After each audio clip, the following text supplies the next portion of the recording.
Nanay, huwag kang mamatay. Kailangan kita ni Anaan, nanay.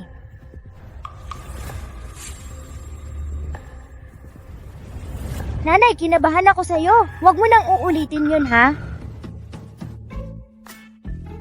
Sino ng batang to? Nilalawayan pa ako.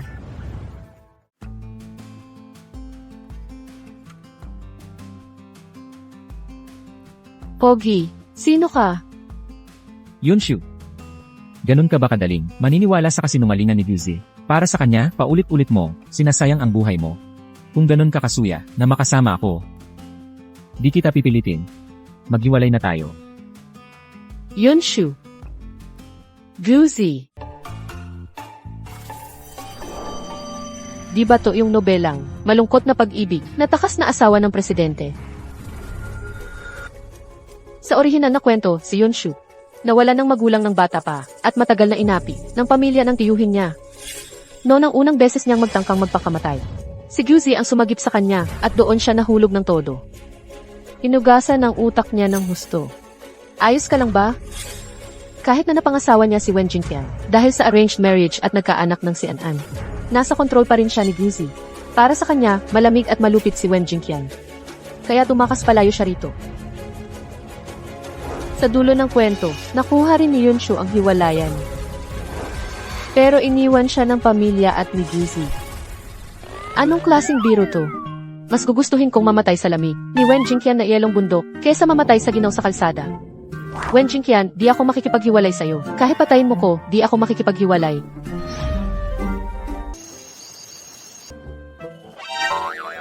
Bakit nandito ka? Dapat ako ang magtanong niyan. Bakit nandito ka?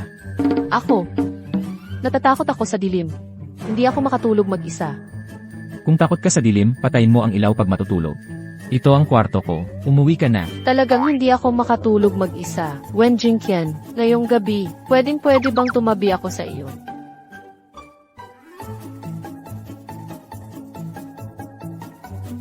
Wala ka namang lagnat.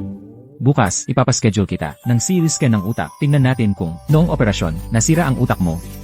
Ay naku. Wala namang problema ang utak ko. Alam ko, dati ay pasaway ako. Laging nakakagalit sa iyo. Pero ngayon, naliwanagan na ako. Gusto kong maging maayos ang pagsasama natin. Talagang hindi ako makatulog mag-isa. Hayaan mo na akong tumabi sa iyo. Sige na, isang gabi lang.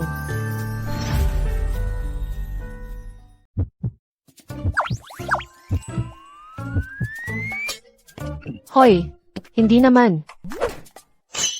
Kaya pala wala kang asawa.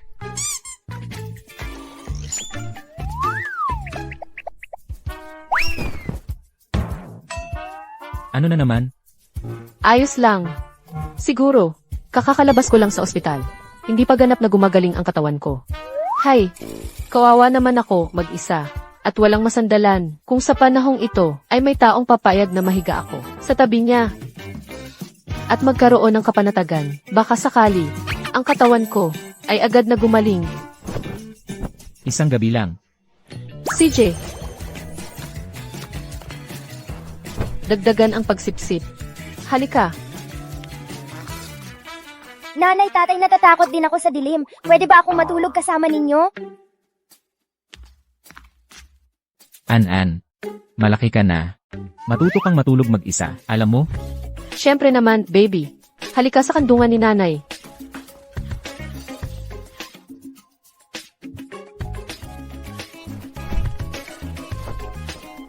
Good night, Wen Jingqian.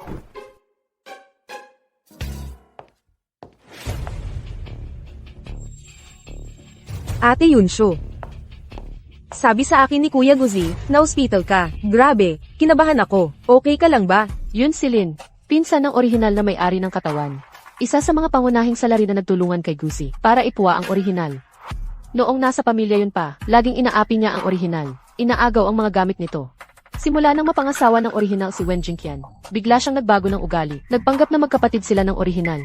Pero sa totoo, habang hinihikayat niya ang orihinal, na matakot kay Wen Jingqian, ay nagpapanggap naman siya ng kabaitan sa harap ni Wen Jingqian para makaagaw ng pwesto. Halatang halata ang plano niya. Mas okay na ako. Hindi ka ba pinahirapan ni Boss Wen? Ay, alam mo naman, ang ugali ni Boss Wen, ganoon talaga siya. Moody, at mabagsik ang mga pamamaraan niya. Dati, laging emotional neglect ang ginagawa niya sa iyo.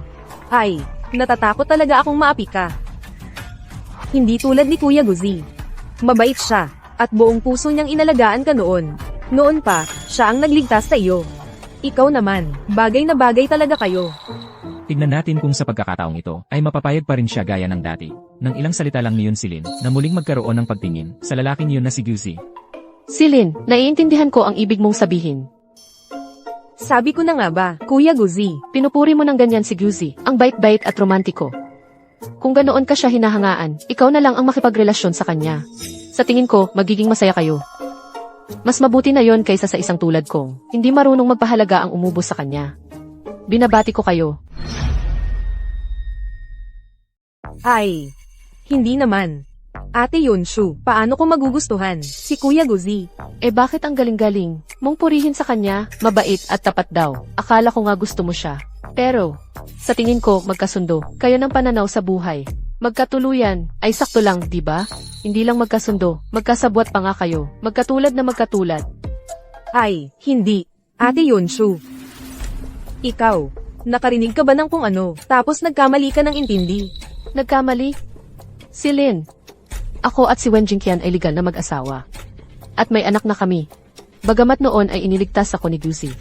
Pero nitong mga nakaraang taon, ako at si Jingqian ay hindi rin naman nagkulang sa pagtulong sa kanya. Ngayon, sinasabi mo sa akin ang mga ito. Ibig sabihin ba, gusto mong maghiwalay kami at makipag-isa ako kay Guzi? Hindi. Hindi ganoon, Ate Yonshu. Eh ano ang ibig mong sabihin? Asawa ako ni Jingqian ngayon, nanay ni An-An. Dati, nagkamali ako. Nalin lang, kaya palagi kong inisip na masama si Jingqian. Pero ngayon, gusto ko lang ng tahimik na buhay kasama niya. Kahit na malamig siya sa akin, hindi ko siya kayang iwan. Hindi ko kayang iwan ang pamilyang ito. Parang nagbago si Yonshu. Ang galing ng acting ko. Sayang kung hindi ako magiging best actress. Mga lalaki, ganito na ang sinabi ko. Tingnan natin kung paano mo pa ako pagdudahan. Ate Yonshu. Bakit iba ka na ngayon kaysa dati? Dati, lagi mong sinasabi na nakakatakot si President Wen at gusto mo siyang iwan. Ako, Emma yun. Eh, ganun pala. Siyempre, si Wen Jingchen ay nandito pala, kaya natatakot si Yonshu. At sinabi niya ang mga pakunwaring papuri, ganoon pa rin pala siya, isang duwag at mahinang uri.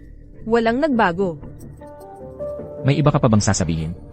President Wen, bisita lang po ako kay ate. Kung okay naman siya, hindi na ako mag-aalala. Bukas, may dinner party ang pamilya yon. Inaanyayahan ko po kayo at si ate, na dumalo.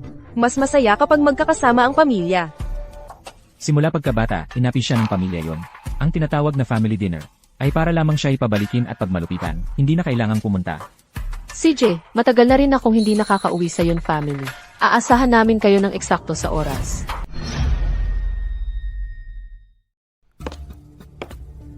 Ginoong Wen. Yung mga sinabi ng ate ko kanina, huwag niyo pong isipin. Dati kasi, ang laman ng isip at puso niya, ay si Kuya Guzi lang.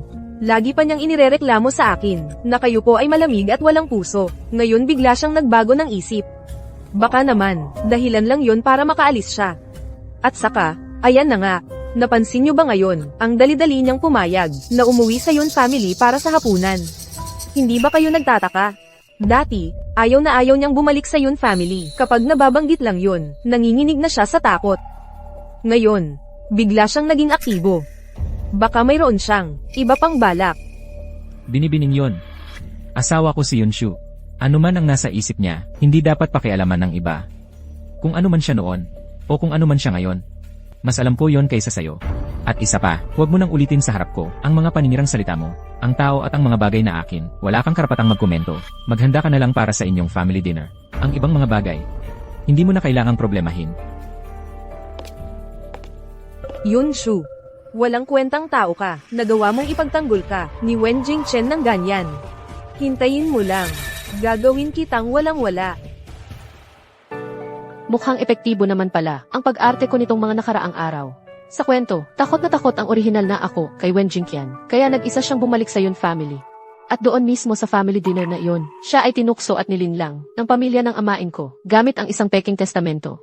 Inagaw nila ang huling, ari-arian at perang, iniwan ng mga magulang ng orihinal na ako. Pagkatapos makipaghiwalay kay Wen Jingqian, ganap na pinalayas ng yun family, ang orihinal na ako, walang-wala siya. walang matuluyan at namatay ng malungkot sa kalye.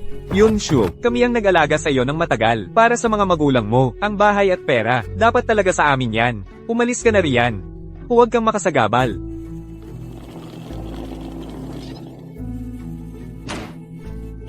Amain, pakiusap po. Yun ang huling bagay na iniwan sa akin ng mga magulang ko. Pakiusap, bigyan niyo po ako ng pagkakataong mabuhay. Amain. Yun family, sinipsip ninyo ang dugo ng mga magulang ng orihinal na ako. At inabuso pa ninyo ang nag-iisa nilang anak na babae. Ang utang ninyo kay Yunshu at sa mga magulang ni Yunshu. Sa pagkakataong ito, babayaran ninyo ng buo, kasama ang patubo.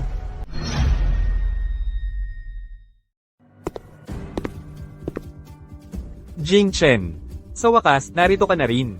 Matagal na kitang gustong makausap ng masinsinan. Natatakot lang akong makaabala sa mga gawain mo sa kumpanya. Oo, Ginoong Wen. Matagal nang inihanda ni Siling ang mga pagkain. Lahat yan, paborito mo. Hindi tulad nitong si Yunsho. Hindi man lang alam kung paano mag-alaga sa'yo. Mas maalaga talaga si Siling. Matandang sipsip. Maayos si Yunshu. Huwag na po kayong mag-alala, Ginang Song. Tio. Oo. Jingchen, may ilang bagay akong gustong sabihin. Gusto kitang makausap ng sarilinan. Pumunta tayo sa Silid Aklatan. CJ. Jingchen, pareho tayong mga praktikal na tao. Diretso na ako magsasalita. Si Yunsho, mahina ang loob at walang alam sa mundo. Kapag kasama mo siya, puro problema lang ang idudulot niya. Ginoong Song. Ano ba ang gusto mong sabihin? Nais kitang payuhan. Bakit hindi mo na lang makipaghiwalay kay Yunsho at pakasalan si Siling? Matalino at responsable si Siling. At matagal ka na niyang gusto. Kayo ang tunay na magkatulad. Kapag pinakasalan mo si Siling, ang relasyon ng ating dalawang pamilya ay lalo pang lalapit. Sa negosyo sa hinaharap, tayo ay mas magtutulungan. Ginoong Song, sa tingin ko ay nagkakamali ka. Asawa ko si Yunshu. Hindi ko naisip na hiwalayan siya. Pero si Yunsho, Ang asawa ko. Si Yunshu lang ang magiging asawa ko. Kapag narinig ko pa ulit ang ganyang salita, huwag kang magalit kung hindi ko na isaalang-alang ang relasyon ng ating pamilya, at magpakita ng kawalang galang sa pamilya yon.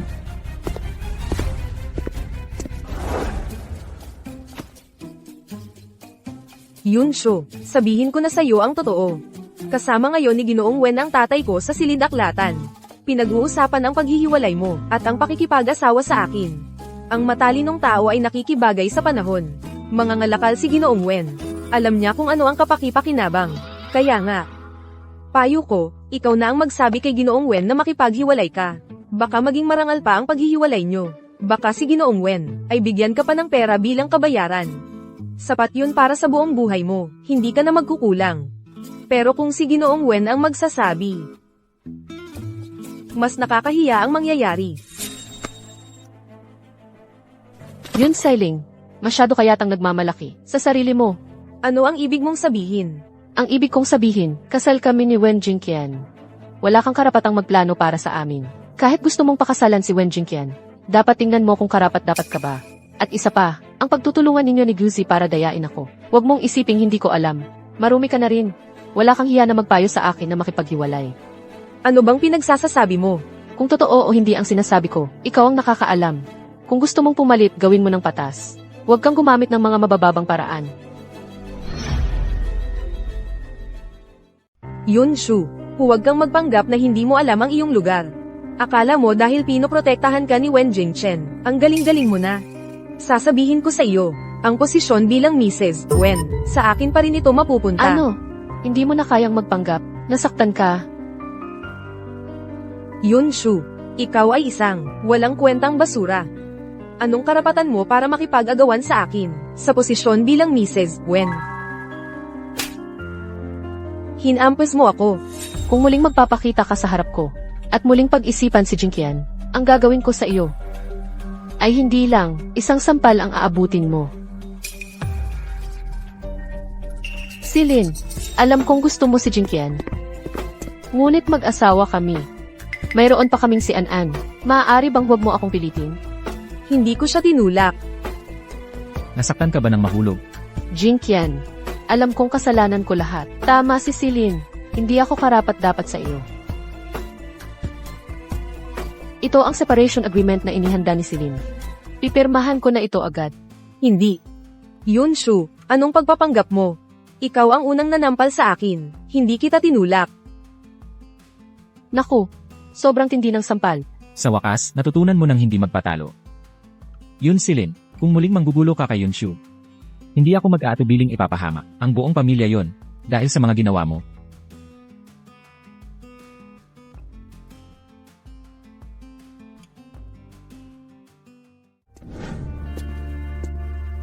Yunshu, anong nangyari? May nagawa ba sa'yo?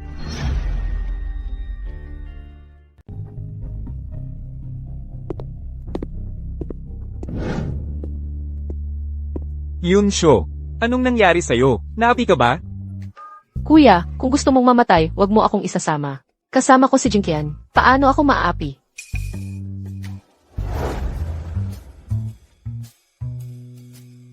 Halika, Yunshu. Kumain ka ng marami. Salamat sa kabutihang loob, Ginoong Gu. Hindi ko kailangan. Ate Yunshu, tingnan mo kung gaano kalaga sa'yo si Kuya Guzi. Halika. Jinkian, masakit ang tiyan mo. Kumain ka ng maraming isda. Madaling tunawin. CJ,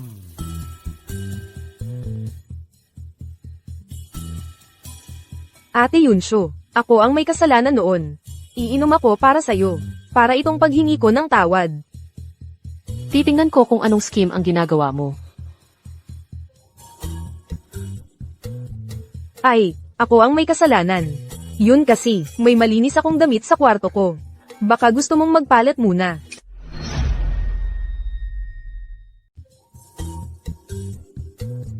Ay, kasalanan ko talaga. Yung, may malinis akong damit sa kwarto ko. Baka gusto mong magpalit muna. Babalik lang ako. CJ, Oh, tito, tita. Pupunta lang ako sa CR. Sige.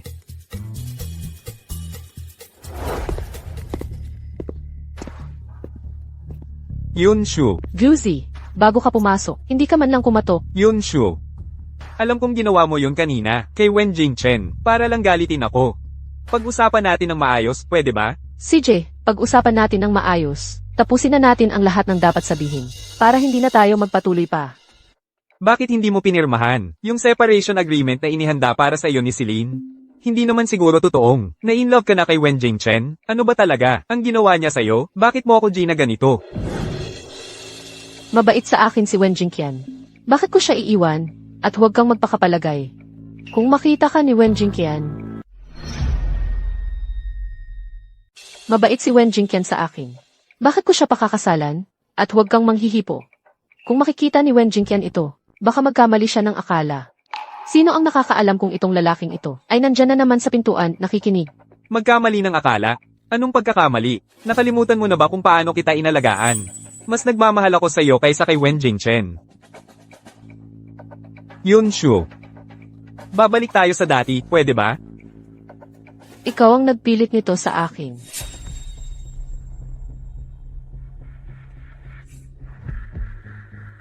Ginoong Song, Ginang Song, paumanhin po. HMM.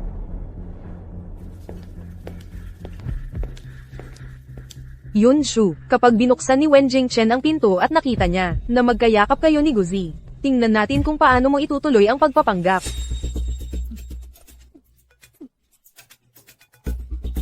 Guzi, huling beses na kitang sasabihan, hindi kita mahal noon pa man.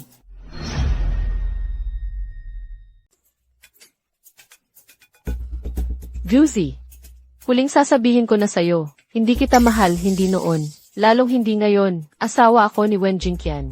Nanay ako ni An-An. Tapos na ang lahat sa pagitan natin. Huwag mo na akong guluhin.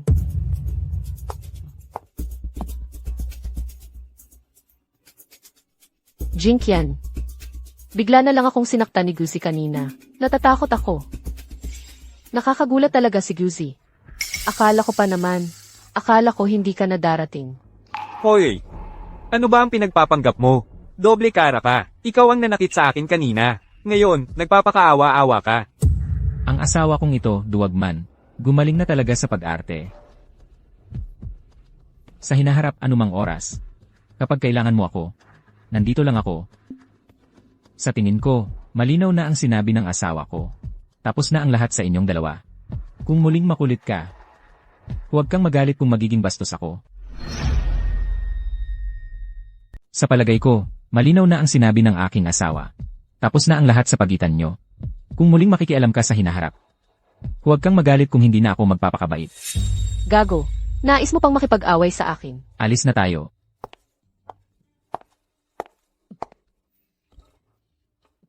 Kumusta, Kuya Guzi? Nalaman ba ni Boss Wen ang magandang bagay sa pagitan mo at ni Yunshu? Kaya ka Gina niyan. Anong magandang bagay? Si Yunshu, yung babae ang gumawa nito sa akin. Ano?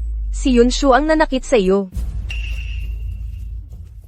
Hindi, si Yunshu, sa pangkaraniwan, ay hindi man lang makapagsalita ng malakas. Paano siya makikipag-away? At si Guzi pa ang sinaktan. Yunshu. May isang bagay na nais kong pag-usapan ng tayo lang. Ginoong Song, maaari namang dito na lang pag-usapan. Ito ay tungkol sa pribadong usapin ng mga magulang ni Yunshu. Hindi magandang pag-usapan sa harap ng ibang tao. Ito na ang main event. Ayos lang, Jinkian. Makikipag-usap lang ako ng ilang sandali kay Tio. Hindi magandang pag-usapan sa harap ng iba. Narito na ang main event. Okay lang, Jinkian. Kakausapin ko lang si Tito ng ilang sandali. Hintayin mo ako sa labas. Tawagin mo lang ako kung may kailangan ka. Huwag kang makipag-away sa kanya. Nandito lang ako sa labas.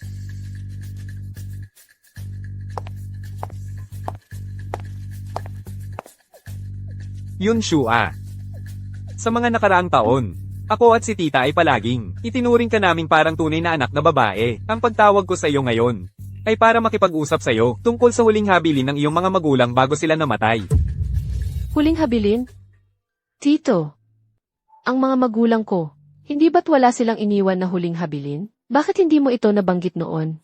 Yunshu, bata ka pa. Hindi mo pa alam kung paano pamahalaan ang kumpanya at mga ari-arian. Ang huling habiling ito ay iniwan ng iyong mga magulang noong buhay pa sila para kaming mag-manage ng iyong mga ari-arian. Lahat ito ay para sa iyong kapakanan. Ano pang hinihintay mo? Bakit hindi ka pa lumagda? Ito ang huling habilin na iniwan ng iyong mga magulang. Bakit hindi mo pa agad pirmahan? Ito ang huling habilin ng mga magulang mo. At may kasamang kasunduan sa paglilipat ng ari-arian. Tingnan mo kung walang problema. Pirmahan mo na.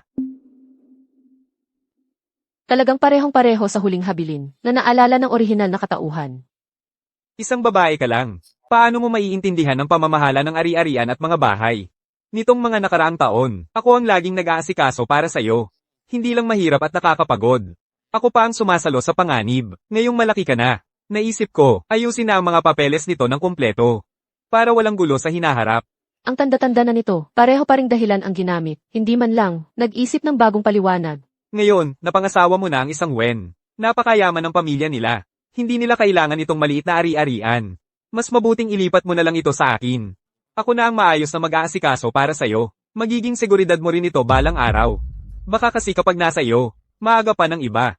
Lesiu, hindi nakakatakot ang magnanakaw. Ang nakakatakot ay yung nagbabantay. Ang ganda-ganda pa ng salita.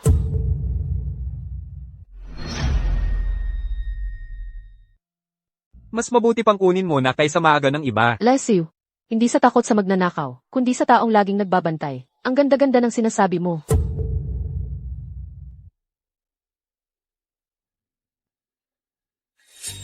Pero, Tito, ito kasi ay pinaghirapan ng mga magulang ko. Hindi pa rin ako makapagdesisyon na basta-basta na lang pipirma. Anong kinakatakot mo? Akala mo ba gusto kitang saktan? Para ito sa kabutihan mo. Tito, alam kong iniisip mo ang kapakanan ko. Pero, hindi ako marunong sa mga legal na bagay. Natatakot akong baka may mali akong mapirmahan. Magagalit sa akin si Jinkian kapag nalaman niya. Paano kung magpatingin muna ako sa abogado? Kung wala namang problema, pipirmahan ko na ito at ibibigay ko sa inyo. Sige na. Yunshu. Ano ba ang ibig mong sabihin? Hindi ka ba nagtitiwala sa iyong tito? Tito, syempre naman, nagtitiwala ako sa inyo. Medyo natatakot lang talaga ako. Pinaghirapan ito ng nanay at tatay ko. Kung may mali akong mapirmahan, pagkatapos, paano ako makakaharap sa kanila? At saka, mainitin ang ulo ni Jinkian kapag nalaman niyang basta-basta akong pumirma. Kung may mali akong napirmahan, Tapos, paano ko sasabihin sa mga magulang ko? At saka, mainitin ang ulo ni Jinkian. Kung malaman niyang nagpirma ako ng basta-basta. Tiyak na pagagalitan niya ako. Sige, kung hindi ka mapalagay. Dalhin mo na lang at pag-aralan mo sa bahay. Pero, Yunshu, pribadong usapin ito ng pamilya. Huwag mong isali ang mga taong wala namang kinalaman. Baka kumalat at magka-chismis. Nakuha ko na, Tito. Huwag kang mag-alala. Ang bagay na ito, tiyak na hindi malalaman ni Jinkian. Hihingi lang ako ng tulong sa ilang kaibigang eksperto para tingnan ito para sa akin. Kapag sigurado na walang problema, pipirmahan ko agad ito at ibabalik sa iyo. Sige na, umuwi ka na. Baka matagalan ng maghintay si Jingchen. Ang pamilyang yun, gagantihan ko kayo sa lahat ng ginawa ninyo.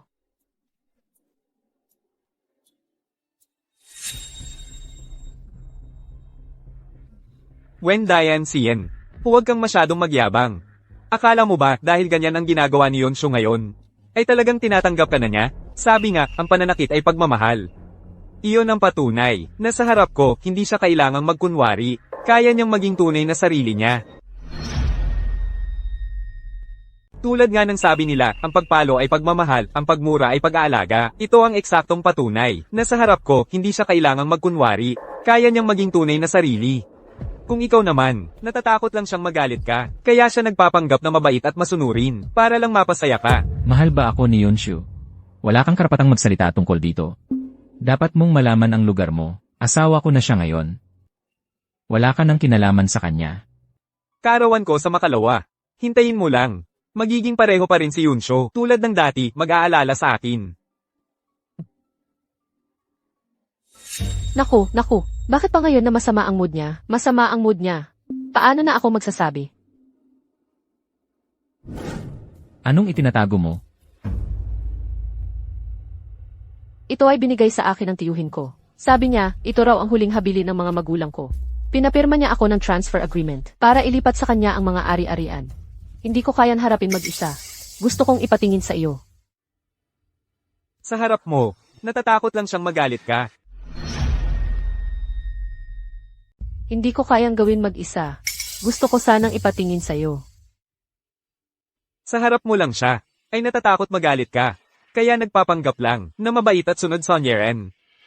Para lang mapasaya ka.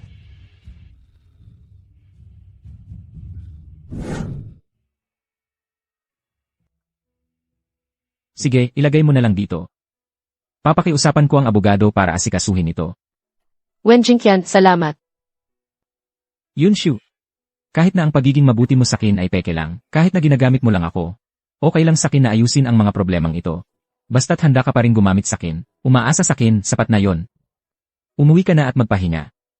CJ.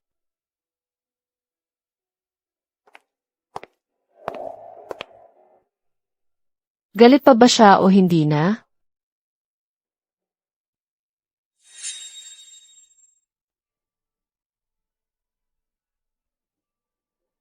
Papa, gusto kong matulog kasama mo at ni Mama.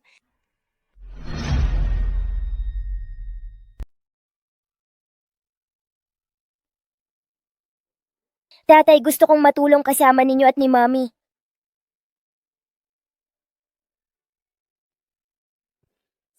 Mabait ka, An-An. Malaki ka na. Kailangan mong matulog mag-isa. Kakagaling lang ni Mommy sa ospital. Kailangan niya ng pahinga. Huwag na natin siyang istorbohin.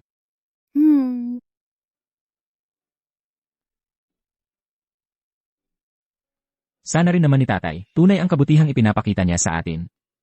Pero pansamantala lang talaga ito. Pagkatapos ng palabas, babalik lang tayo sa dati. Ano na naman kaya ang problema niya? Sino na naman kaya ang nagpagalit sa kanya?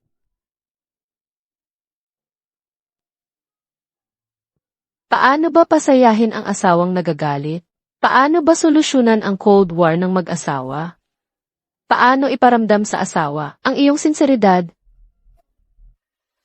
Maglambing ng kusa. Paano maparamdam sa asawa mo ang iyong sinseridad? Maglambing ka ng kusa. Lesat, hindi pwede. Pagkatapos kong sabihin ang unang linya, ay agad-agad akong itatapon palabas. Makipag-usap ng maayos. Pakiramdam ko, ay ayaw na niyang makipag-usap sa akin. Hi. Maghanda ng regalo. Pwede ito Si Wen Jingqian araw-araw ay naka-Amerikana at dumadalo sa iba't ibang okasyon. Magpagawa tayo ng isang peres, ng espesyal na cufflinks para sa kanya. Pagkatapos, kapag naka-Amerikana siya, ay maaari niyang isuot araw-araw. Ang ganda talaga tingnan. Alaynan.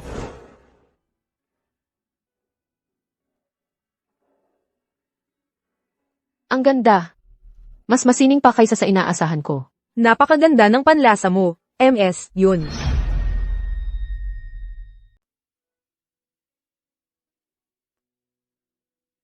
Ang ganda. Mas pino pa kaysa sa inaasahan ko. Napakaganda ng panlasa ni MS, yun. Ang platinum material nito, bagay na bagay sa aura mo. Yung nakaukit na letra, ayon din sa gusto mo. Talagang walang katulad. CJ.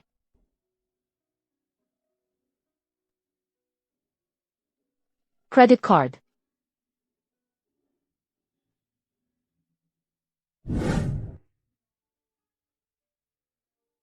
Dalawang araw na lang, birthday ko na.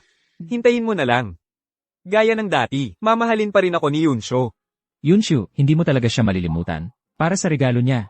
Nagpunta ka pa sa espesyal na tindahan. Seryoso ka talaga sa kanya.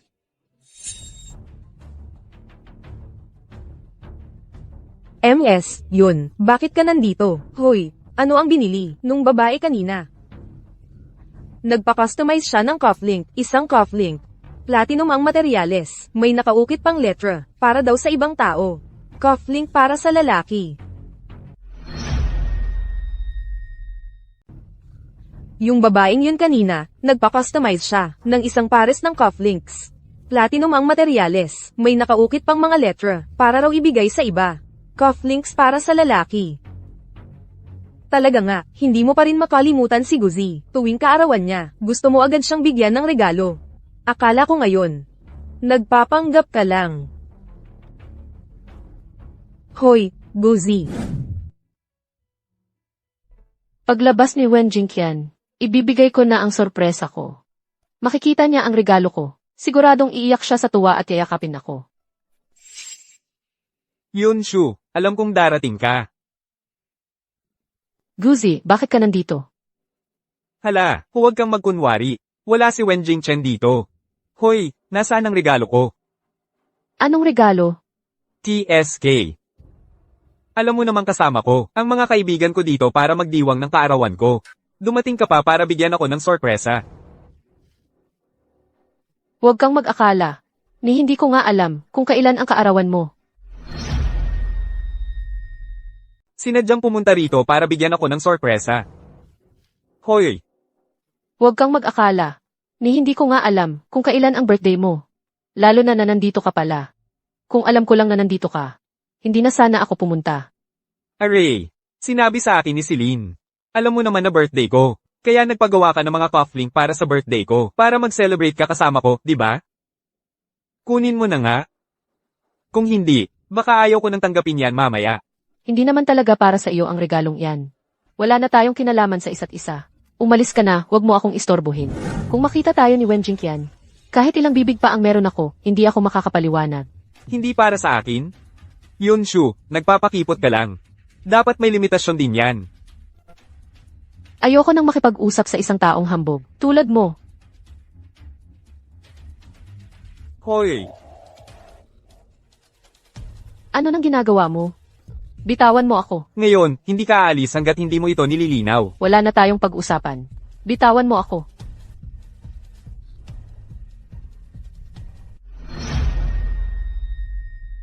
Kung hindi mo sasabihin ng malinaw ngayon, huwag kang umalis. Wala akong sasabihin sa iyo. Bitawan mo ako. Yung cufflink ko. Ang tagal kong pinaghandaan ito. Para lang mabigyan ko siya ng sorpresa. Ngayon, sinira mo lahat. Dapat noon mo pa inilabas. Cufflink lang naman yan, di ba? Kung nasira, nasira na. Pakita mo nga sa akin. Aray. Guzi, sinabi ko na sa iyo na ang regalong ito ay talagang hindi para sa iyo. Huwag kang mag-akala ng ganyan. Ito ay sorpresa na inihanda ko para kay Wen Jingqian. Nakaukit dito ang mga inisyal namin ng pamilya. Ang tagal kong pinaghandaan ito. Ngayon, sinira mo lahat. Paano mangyayari yan? Paano mo maibibigay ng regalo si Wen Jingchen? Ako lang naman ang nasa puso mo, di ba? Aksidente ko lang nasira. Pakita mo nga sa akin. Aray. Ang bagay na ibinigay sa akin ng asawa ko. Hahawakan mo pa. Wen Jingchen. Aray. Regalo sa akin ng asawa ko yan. At naglakas loob ka pang hawakan. Wen Jingchen. Huwag kang magyabang. Nagpapanggap lang yan sa harap mo. Wala ka talaga sa puso niya. Kung hindi, bakit siya magpapagawa ng palihim ng cufflinks? At nakikipag-away pa sa kin, HMP. Hoy. Nakita mo na, Guzi. Huwag ka nang magpantasya dito. Ang mahal ko ay si Wen Jingqian. HMP.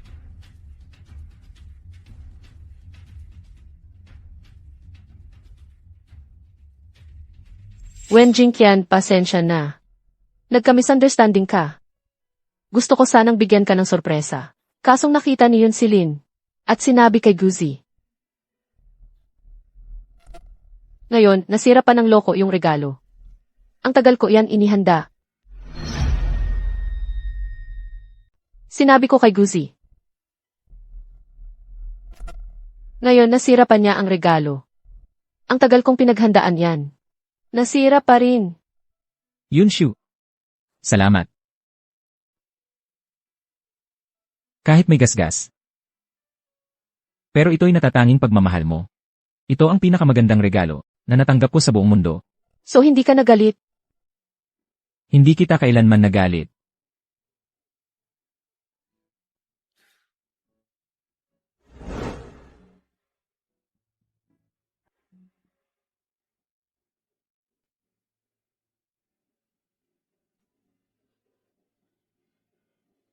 Pinacheck ko sa abogado, peke ang testamento na ito. Gaya-gaya lang ang pirma, sa lagda ng mga magulang mo. Mabubuko yan sa pagsisiyasat. Bukod pa riyan, ang mga ari-arian na iniwan ng mga magulang mo, pati share sa kumpanya. Sa mga nakaraang taon, patuloy na inililipat ng palihim ng tiyuhin mo. Bukod pa riyan, ang mga ari-arian na iniwan ng mga magulang mo, pati na ang mga share sa kumpanya. Nitong mga nakaraang taon, palihim na inililipat ng panganay na kapatid ng tatay mo. Pinapa-audit ko na ang finance department para malinis ang lahat ng records. Salamat, Wen Jingqian. Kung hindi dahil sa'yo, kahit natingnan lang ang mga talaang ito, hindi ko magagawa. Ni hindi ko nga mahahawakan ang mga dokumentong ito, lalo na't makahanap ng mga ebidensya ng ganito kabilis. Walang anuman. Sa'yo dapat talaga ang lahat ng ito. Noong mag-isa ka lang, talagang madali ka nilang inaapi. Pero ngayon, nandito na ako. Huwag kang matakot. Sasamahan kita. Magkasama tayo. Para bayaran ng mga sakim na taong ito, ang dapat nilang bayaran. Ang utang na ito. Ako na ang bahalang maningil sa kanila. Evek.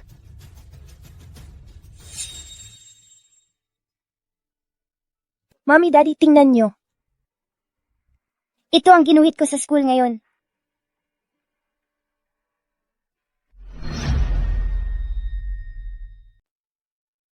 Nanay, tatay, tingnan nyo. Ito ang drawing ko sa school ngayon.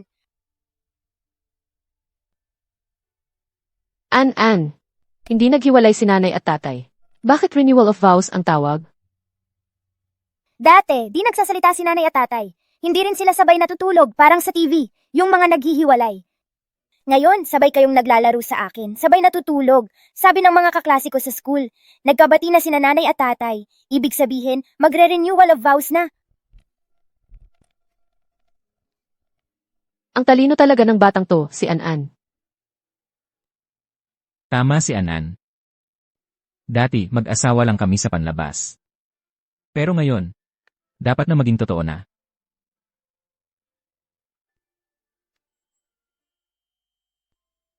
Halika, An.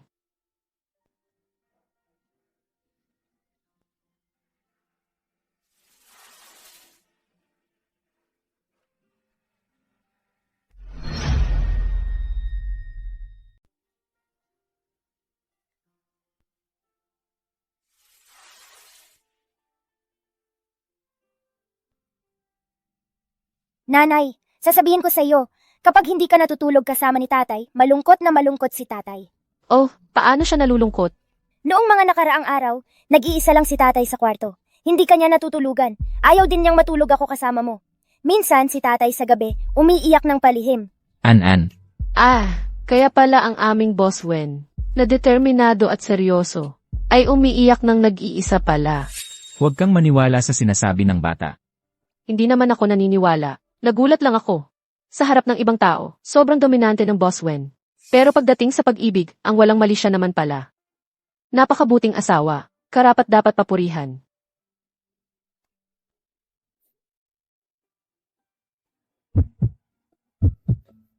Naghalikan na naman sina nanay at tatay, nakakahiya. Nahiya na rin si An-an.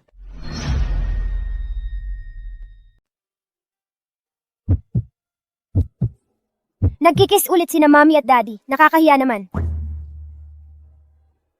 Nahiya na rin si An-an. Halika, mas madami pang kiss para kay An-an, okay? Pumasok na si An-an sa school. Inihatid na siya ng driver kanina.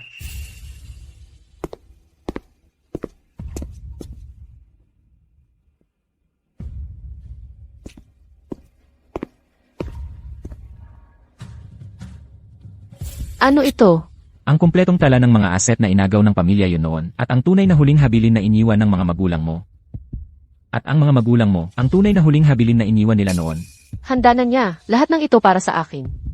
Ito ang tunay na huling habilin na iniwan ng mga magulang mo noon. Naghanap ako ng maraming eksperto sa pagsusuri ng sulat kamay para i-verify ito. Ang mga pirma dito, walang anumang bakas ng paggaya. Ang mga probisyon ay ganap na sumusunod sa mga batas noon. Lahat ay tunay at wasto, at may bisa sa batas. Wen Jingqian. Salamat. Totong-toto at may bisa. May bisa sa batas. Wen Jingqian. Salamat. Salamat sa pag-aasikaso mo. Sa mga problema ko, ang dami mong ginawa para sa akin. Hindi ko talaga alam kung paano kita mapapasalamatan. Huwag kang magpasalamat sa akin. Pero kailangan kitang paalalahanan. Nitong mga nakaraang araw, palagi kang inaakit ng iyong tiyo na ilipat ang mga core business. Sigurado, ang posisyon ng chairman ng kumpanya ay ipapasa kay Yunsilin para tuluyan kang maalis. Ano? Hindi lang nila inagaw ang ari-arian ng mga magulang ko. Gusto pa nilang ipasa kay Yunsilin ang pinaghirapan nila. Grabe na talaga yan. Hindi ko na sila papayagang gawin ang gusto nila. Pupunta ako sa Yun family ngayon para pag-usapan namin ito. Kung gusto mong maghiganti, kasama ko. Pero ayokong madumihan ang kamay mo. Ako na ang bahala sa lahat ng gulo. Esan, Hoy, Yunshu, nandito ka na pala. Akala ko magdadalawang araw ka pa.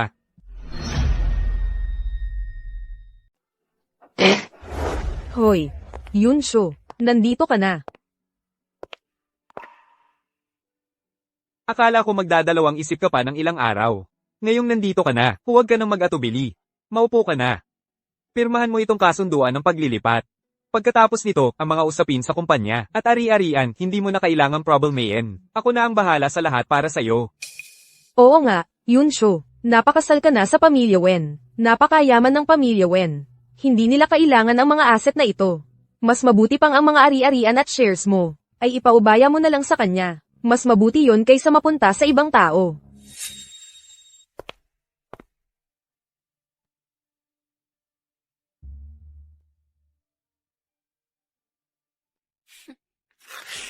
Ikaw. Yunsho, nababaliw ka ba? ako ang baliw.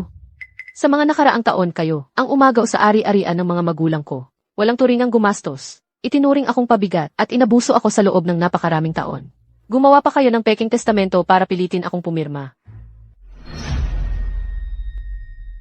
Sa mga nakaraang taon, inagaw ninyo ang ari-arian ng mga magulang ko. Winaldas ninyo ng walang pakundangan. Itinuring ninyo akong pabigat at dinusta ninyo ako sa loob ng maraming taon. Ngayon, gumawa pa kayo ng peking testamento para pirmahan ko ang kasunduan. Sino ba talaga ang baliw dito? Yunshu, o Yunshu, paano mo nasabing, ganyang walang utang na loob, paano namin kinainisan? Noong maaga pang namatay ang mga magulang mo. Ikaw lang ang naiwan, isang maliit na bata. Sino ang nag-alaga sa'yo, ng buong puso't diwa? Sino ang nagpakain at nagdamit sa'yo, at nagpalaki sa'yo ng maayos? HMP. Ngayon, ganito ka na. Nakapang-asawa ka na ng mayaman, lumaki na ang ulo mo. At binabackstab mo na kami, sinasabi mong inagaw namin ang ari-arian mo. Kinain na ba ng aso ang konsensya mo, kami nang tiyuhin mo, bakit namin pinalaki, ang isang taong walang utang na loob na tulad mo? Yunshu, hindi mo pwedeng sabihin yan. Sa mga nakaraang taon, tumulong kami sa pagpapatakbo ng kumpanya mo, naghirap at nagpakahirap, para saan? Natatakot lang kaming isang batang babae ka, baka ka maloko. Ngayon, hindi ka lang nagpapasalamat, sinisisi mo pa kami, kung malaman ito ng ibang tao, sasabihin lang nilang, ikaw ay isang taong walang utang na loob at taksil. Inalagaan ninyo ako ng buong puso't diwa. Sa halip, kami pa ang sinisisi, kung malaman ito ng ibang tao, sasabihin lang nilang, ikaw ay isang taong walang utang na loob. Inalagaan mo ako ng buong puso't kaluluwa. Tay, sabihin mo ng tapat, paano mo ako itinuring sa mga nakaraang taon? Yung perang iniwan ng mga magulang ko, ginastos ninyo ng buong buo. Ang mga sinusuot ko, mga damit na mura lang. Ang kinakain ko, tira-tirang pagkain. Si Yun Silin, mga mamahaling damit at bag ang gamit niya. Tinatamasa ang mga bagay na, dapat ay sa akin. Ito ba ang tinatawag mong pagpapakain at pagbibihis sa akin? Ito. Iba naman kasi ang sitwasyon. Si Silent kasi. Ang nag-aasikaso ng aking mga ari-arian. Tiyo, matapang ka bang sabihin, wala kang kahit katiting na pansariling interes? Ginawa mo lang ang pinaghirapan ng mga magulang ko, na parang iyong sariling pagkakakitaan. Lihim mong inilipat ang mga shares at ipinagbili ang mga bahay, at balak mo pang ibigay ng tuluyan ang kumpanya ng mga magulang ko kay Yun Silin. Ito ba ang tinutukoy mong pag-aalala na baka ako maloko? Anong kalokohan ang sinasabi mo? Ang mga kapitbahay natin, sino ang hindi nakakaalam na mabuti ang trato namin sa iyo? Kung hindi mo pipirmahan ito ngayon, ipapakita ko sa lahat, ang tunay mong mukha, isang taong walang utang na loob. Anong pinagsasabi mo? Ang mga kapitbahay dito, sino ang hindi nakakaalam na mabuti kami sa'yo? Kung hindi ka pipirma ngayon, ipapakita ko sa lahat, ang tunay mong mukha, isang taong walang utang na loob. Tingnan natin, kung tatanggapin ka pa, ng pamilya Wen, bilang isang manugang na walang utang na loob. CJ, pumunta ka nga ngayon din. Mas mabuti pa, atahin mo ang lahat ng media. Sakto, para malaman ng lahat kung sino ang tama. Para makita nila kung paano ninyo inagaw ang ari-arian ng pamangkin ninyo, kung paano ninyo inapi ang pamangkin ninyo, at kung paano kayo gumawa ng peking testamento. Sa pagkakataong iyon, tingnan natin kung sino ang mapapahiya. Ano ba talaga ang gusto mong gawin ngayon? Simple lang ang gusto ko. Una, ibalik ninyo sa akin ang lahat ng ari-arian na iniwan ng mga magulang ko. Magpapadala ako ng abogado sa lalong madaling panahon para asikasuhin ang paglilipat ng titulo. Mas mabuti pang makipagtulungan kayo. Pangalawa, ang kumpanya ay itinatag ng aking mga magulang. Ito ang buong buhay na pinaghirapan nila. Wala kayong karapatang agawin iyon. Binibigyan ko kayo ng 3 araw para isauli ang pamamahala ng kumpanya. Pangalawa, ang kumpanya ay itinatag ng aking mga magulang ng buong puso. Ito ang buong buhay na pinaghirapan nila. Wala kayong karapatang agawin ito. Binibigyan ko kayo ng 3 araw para isauli ang pamamahala ng kumpanya. At lahat ng mga share na inilipat ninyo nitong mga nakaraang taon, isauli ninyo lahat. Kung hindi, magkita na lang tayo sa korte. Ha ha ha ha. Yunshu, akala mo ba dahil napangasawa mo ang isang Wen, lahat na sa mundo, ay dapat makinig sa'yo? At ngayon, gusto mong kunin ko ang kumpanya? Panaginip lang yan, ang kumpanyang ito. Ako ang nagpalago at nagpatakbo nito. Ang mga shareholder ay mga tao ko. Ikaw, isang batang babae, walang kapangyarihan, walang koneksyon. Sa ilang salita lang, gusto mong agawin ang kapangyarihan. Kahit na ikaw pa ang pumunta rito ngayon. Kahit pa si Wen Jingchen ang dumating. Hindi niya makukuha mula sa akin. Ang industriya ng pamilyang yon. Tama. Huwag mong isipin na sa ilang matatapang mong salita, ay matatakot na kami sa'yo. Hindi kami takot sa'yo. Ito ang kumpletong talaan ng transaksyon ng inyong pagsasamantala sa mga ari-arian ng kumpanya sa nakalipas na 10 taon. Malinaw na nakatala rito kung paano ninyo inilipat ang pondo ng kumpanya sa account ni Yun Silin. Ang pagnanakaw ng mga ari-arian ng kumpanya, kumpletong talaan ng transaksyon. Malinaw na nakasulat dito kung paano ninyo inilipat ang pondo ng kumpanya sa account ni Yun Silin. Paano kayo kumita? Sa pamamagitan ng mga kaugnay na kumpanya, sa paggawa ng peking transaksyon, ang pondong inangkin ninyo ay umaabot na sa 10-10 milyon, bawat ebidensya rito. ay may bisa sa batas. Sapat na upang makulong kayo habang buhay. Saan mo nakuha ang mga ito? Wala kang pakialam kung saan ko nakuha. Tingnan natin kung may kakayahan ba talaga ako na mabawi ang kumpanya. Huwag mong kalimutan, Yunshu, nasa teritoryo ka, ng pamilya yun ngayon. Kung ayaw mong tumigil, huwag mong sisihin ang sarili ko kung maging brutal ako. Ngayon, hindi ko lang sisirain ito, sisiraan din kita.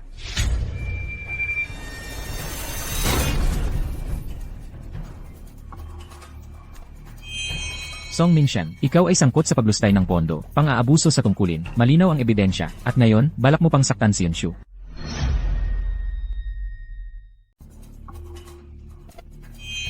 Song Mingshan, ikaw ay sangkot sa paglustay ng pondo ng kumpanya, pang-aabuso sa tungkulin, malinaw ang ebidensya, ngayon, gusto mo pang saktan si Yunshu, hindi pa ba sapat ang mga kasalanan mo, para magdusa? Wen Jingchen. Ito ay usapang pamilya ng mga yon. Wala kang kinalaman dito. Ang mga problema ni Yunshu ay problema ko rin. Ayokong madumisan ang kamay ni Yunshu. Lahat ng gulo. Ako ang bahala. Kailangan nyo lang maghintay ng tahimik, ng parusa ng batas. Wala na. Lahat wala na. Halika, tingnan mo ako. May sugat ka ba? Huwag kang mag-alala, ayos lang ako, na-block ko na, ang balita ng pag-aresto kina Song Mingshan at asawa niya. Sa loob ng kumpanya. Pansamantala, walang nakakaalam. Akala ni Yun Silin, ang pagmamana sa Yun Group. Ay sigurado na. Ngayon, nandito pa siya sa Yun Group. May utang siya sa akin at sa mga magulang ko. Dapat na niyang bayaran.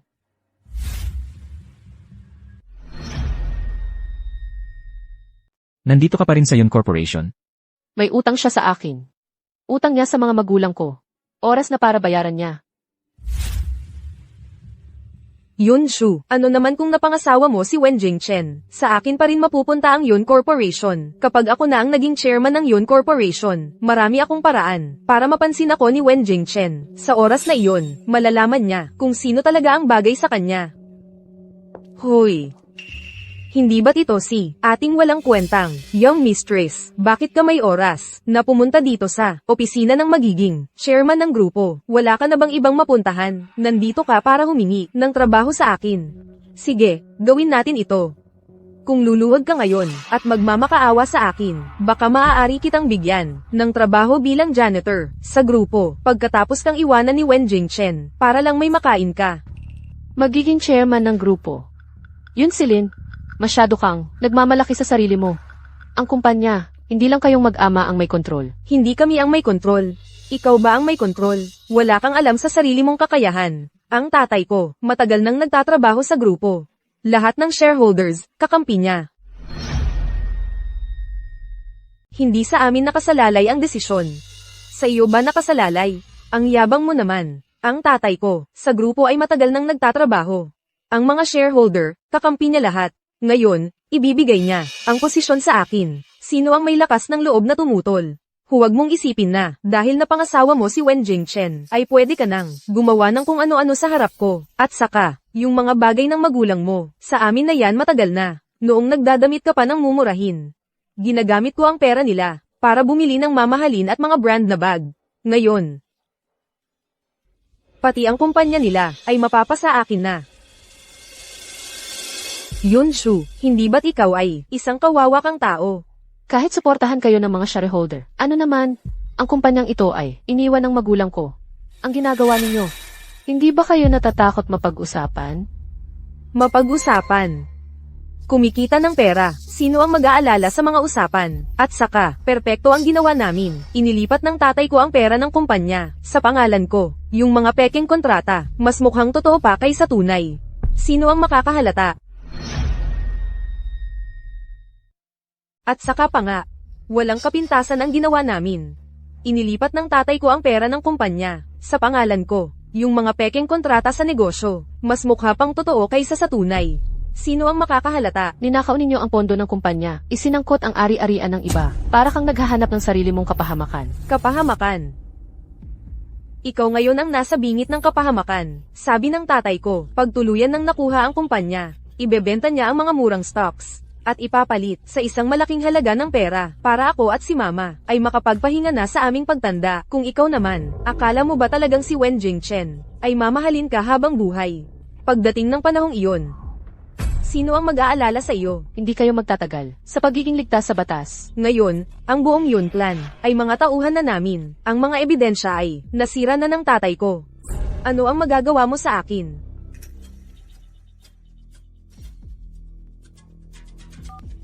Inilipat ng tatay ko ang pera ng kumpanya sa pangalan ko. Yung mga pekeng kontrata sa negosyo, mas mukha pang totoo kaysa sa tunay. Ang galing mong magsalita. Wala nga akong magagawa sa iyo. Pero kaya kitang ipasok sa kulungan. Parang totoo pa kaysa sa tunay. Ang galing mo magsalita. Wala akong magagawa sa iyo. Pero, ipapasok ka lang naman sa kulungan. Yun, Shu.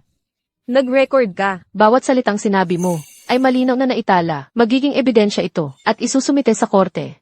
Kung gagawin mo to, hindi ka papatawarin ng tatay ko. Tama, hindi niya ako patatawarin. Eh kung ikaw ang makulong, hindi ka dapat matakot. Nandyan na rin ang nanay at tatay mo. May kasama ka, at para sa akin, parang nakagawa ako ng mabuti. Nagkakasama-sama kayong buong pamilya sa loob. Ano? Imposible, hindi pwedeng mangyari yun. Ibigay mo sa akin ang recorder. Yun si Lin, akala mo ba talagang pumunta ako rito? Nang walang paghahanda? Ibigay mo sa akin ang recorder. Tama na, ang mga sinabi mo, sa pulis mo na lang ipaliwanag.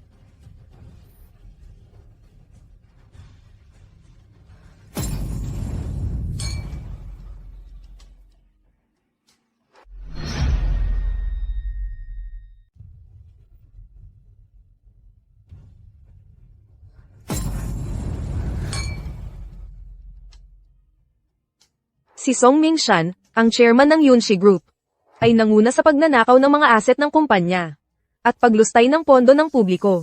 Siya ay nahatulan ng 8 taong pagkabilanggo at pagsamsam sa kanyang mga personal na ari-arian. Si Li Mei ay nahatulan ng 3 taong pagkabilanggo na may 5 taong probasayon. Si Yun Siling ay nahatulan ng 2 taong pagkabilanggo. Tapos na ang lahat. Jinkian, salamat sa pagiging kasama mo palagi. Gago. Mag-asawa tayo. Ang problema mo ay problema ko rin. Nakita kong nabawi mo ang mga bagay na talagang sayo. Mas masaya ako kaysa kanino man. May naiwan akong dokumento sa study. Hintayin mo ako sandali.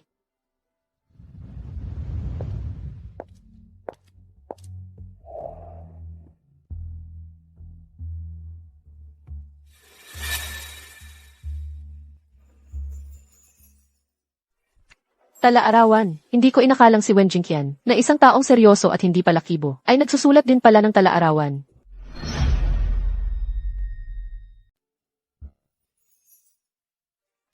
Tala-arawan, hindi ko inakala, na si Wen Jingqian, isang taong hindi palangiti, ay magsusulat din ng diary. Titingnan ko lang, isang tingin lang. Pagbalik ni Wen Jingqian, ako mismo ang magsusori sa kanya. Hindi ko dapat ginagalaw ang gamit niya. Mukhang gusto na gusto niya, yung kakanin sa dulo ng eskinita. Tuwing dadaan, tinititigan niya. Pero hindi niya kayang bilhin. Pinapabili ko araw-araw ng assistant ko ng palihim. At inilalagay sa drawer ng desk niya, sana madagdagan ang kanyang kaligayahan. Dahil sa pressure ko, pumayag ang pamilya yun na ipakasal siya sa akin. Nagpakasal kami. Pero hindi niya ako mahal. Patawarin mo ako, Yunshu. Ito lang ang paraan para maprotektahan kita. Kahit papaano ang pamilya yun, ay hindi na basta-basta makakaapi sa'yo. Gusto kong ibigay sa kanya ang pinakamagandang singsing. Pero hindi niya nagustuhan. Okay lang. Magpapagawa ulit ako. May magugustuhan din siya.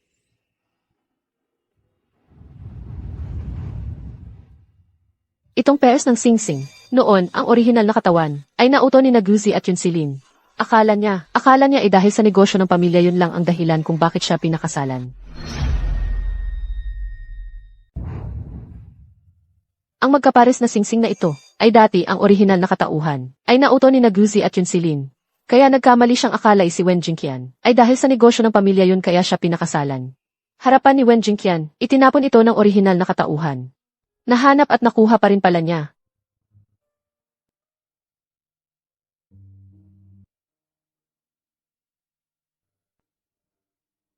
Hindi ba ito ang kwintas ng orihinal na katauhan?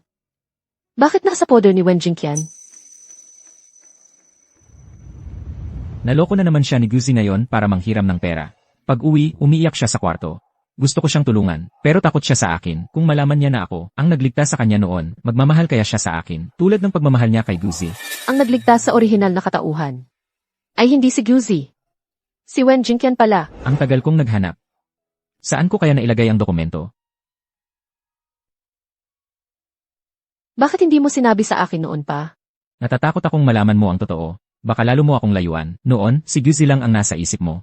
Sa akin, puro pagdududa at pagkamuhi ang nararamdaman mo. Wala akong magawa kundi panoorin ka. Kapag handa ka nang bumalik, Paano kung hindi na ako makabalik habang buhay? edi hihintayin kita sa susunod na buhay. Buti na lang. At hinintay ko. Sa mga nakaraang taon, nakita kitang inaapi ng pamilya yon. Niloloko ni Guzi. Pero hindi ako makagawa ng hayagan. Baka ka magalit sa akin. Ang tanging paraan lang ay pakasalan ka. Para maprotektahan kita. Akala ko, sa ganitong paraan hindi ka masasaktan. Alam kong makasarili. Napilitin kitang pakasalan. Pero, Yunshu, wala na akong ibang paraan. Wen Jingqian. Dapat noon mo pa sinabi. Si Guzi. Kinuha ng gago ang mga merito mo at niloko ako ng pera at pagmamahal. Ngayon talagang pagbabayarin ko siya.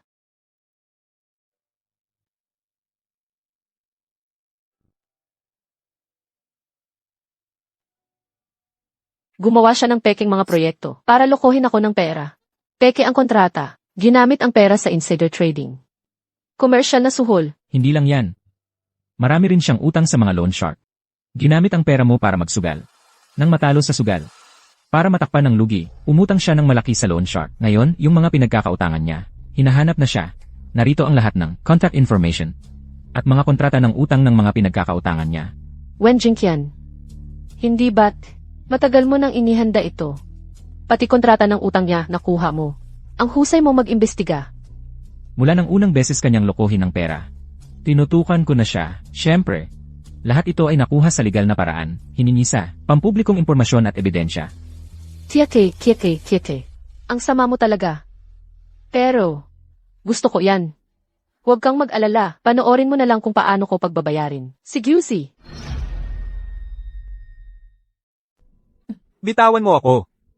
Guzi, ang utang mo sa amin, bayaran mo na. 7 milyon ang inutang mo.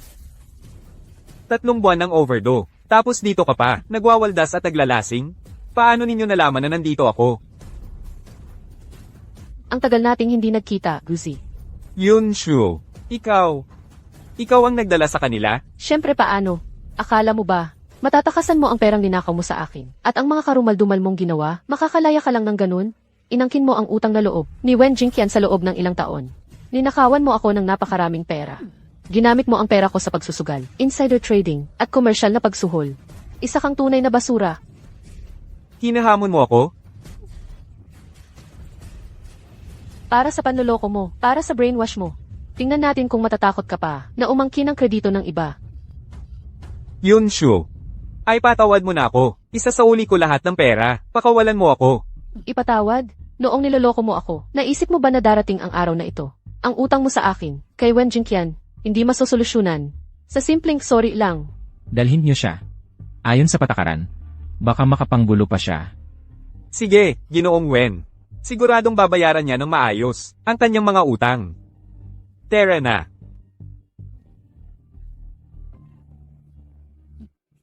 Nakakagaan ng loob. Sobra. Huwag kang mapagod. Sa wakas, natapos na rin ang lahat. May isa pang pinakamahalagang bagay, ang hindi pa nasosolusyonan. Ano pa iyon? At isa pang pinakamahalagang bagay, hindi pa naayos. Ano pa ba? An-an, dahan-dahan sa pagtakbo. Saan mo ba talaga gustong dalhin si Mama? Ma, bilisan mo. Sabi ni Papa, bibigyan ka ng sobrang gandang sorpresa. Kailangan nating magmadali. Baka hindi na maganda ang kalabasan.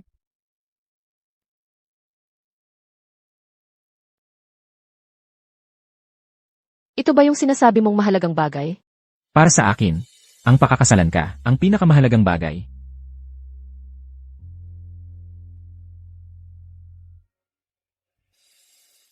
Yunshu, pakakasalan mo ba ako? Ngayon, wala nang ibang dahilan. Dahil lang talaga sa pagmamahalan natin. Wen Jingqian, matagal ko nang gusto.